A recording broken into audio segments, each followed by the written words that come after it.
I'm Robert Keohane. I'm Emeritus Professor at Princeton. I was at Harvard for 10 years as a professor. I'm a political scientist, and I think the major lesson for us is you need political support over a long period of time, which has not been the case generally, and which shows no signs of being the case now. So I would say there are 5 research frontiers that at least people interested in the politics of decarbonization should be concerned about. One is how to generate an American politics that will support a green industrial revolution. How you develop coalitions that support effective industrial policy, that are sustainable, that are self-reinforcing, where there are political benefits to members of the coalition. There are payoffs. Their payoffs are visible to their supporters, which has not been the case so far, as we talked about this morning. The economic war with China, economic war used advisedly, creates opportunities and challenges in this respect. It creates the possibility of a coalition, which involves people with very different political views, since, as somebody said today, the only thing that unites people in Washington right now is hatred of China or opposition to China, but it also creates dangers. That is, we could build a high carbon economy in response to China, which would persist for decades. So we have to decide if we're reindustrializing in competition with China, how are we going to do it? Are we going to do it in a way that's long-term green, or just reacts quickly in a way that would lock in brown? The second issue I want to raise is we have to politically delegitimize the fossil fuel industry. They simply can't continue to exist at scale if we are to solve the climate challenge. It's existential for us and for them. So too many compromises with fossil fuels, in my view, are a bad idea.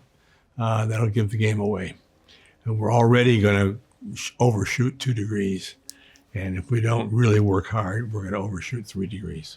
The third we have to ask, which the Democratic Party has failed to ask the last 25 years, what strategies will be attractive to industrial unions? How does the pro-climate coalition try to win back industrial workers? There used to be a coalition, a very strong coalition of the progressive elements in U.S. society and U.S. unions that broke apart totally in the 90s and the early aughts. And it's just a disaster right now, as we know from the voting patterns in 2016, 2020, 2024. Fourth, we have to ask how the capacities of state governments and civil society at the local and state level can be enhanced. We're not going to see much national action in the next 4 years. If anything's going to happen, it's going to have to be led by states. There has to be a lot more attention to states. And once again, the progressive side of the spectrum has downplayed states for 50 years. States are the drag. States are the problem. States' rights is the problem. We put all our chips on the federal government, and we have to make a shift there. And finally, what will be needed to incorporate social and economic groups on a global basis in a global climate coalition? American environmental groups will have to listen to groups in developing countries. Somebody from the Council on Foreign Relations said this week that America doesn't matter. That's entirely wrong. It was not a clever thing to say. It's true that America doesn't matter in terms of the sheer volume of emissions control.